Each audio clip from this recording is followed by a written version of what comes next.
কথা ধারাবাহিকের আজকের পর্বে আপনারা দেখতে চলেছেন যে বুলি অগ্নির জন্য খাবার নিয়ে এলে অগ্নি বলে, এসব কী খাবার, এরকম পোড়া পোড়া খাবার কেন এনেছো, আর তুমি এনেছো কেন?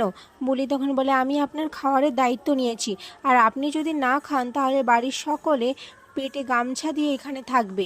তখন কর্তাদু এসে বলে, আজ ওই মেয়েটার জন্যই তুমি প্রাণে বেঁচেছো, তাই আমি ওকে তোমার খাবারের দায়িত্ব দিয়েছি, আর তুমি ওর সাথে এভাবে ব্যবহার করছো।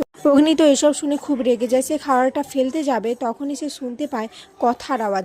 কথা বলছে, পাচক মশাই এইভাবে খাবার নষ্ট করবেন না, কত মানুষ এই খাবারের জন্য মারা যাচ্ছে অনাহারে। এদিকে বাড়ির সবাই অগ্নিকে বোঝানোর চেষ্টা করে, বলে এই মেয়েটাকে একটু শিখিয়ে পড়িয়ে নে না, ও কিন্তু তোর ভালোই চায়। এদিকে রিচা ভাবতে থাকে, না না, আমি সেদিন অগ্নিকে খেতে দিলাম কিন্তু ও আমার খাবারটা নিল না, আমার মন বলছে বলেই হচ্ছে কথা। অগ্নি তো সবার কথা শুনে রাগ করে বাড়ি থেকে বেরিয়ে যায়, বেরিয়ে সে ড্রিঙ্ক করতে থাকে। তখনই সে কথাকে অনুভব করে, কথা অগ্নিকে দেখে বলে, আমি আপনাকে এভাবে দেখতে পারছি না পাচক মশাই, আর তাছাড়া আমার মতোই দেখতে তো একটা মেয়ে আপনার পাশে আছে, সে কিন্তু আপনার ভালোই চায়। এদিকে বুলিও ওখানে চলে আসে, বুলিকে দেখে এভি বলে, কি ব্যাপার, তুমি এখানে কেন? তোমাকে আমি সহ্য করতে পারছি না, তোমাকে দেখলেই আমার কথার কথা মনে পড়ে যায়, তাই তোমাকে কথার মতো শাস্তি হবে।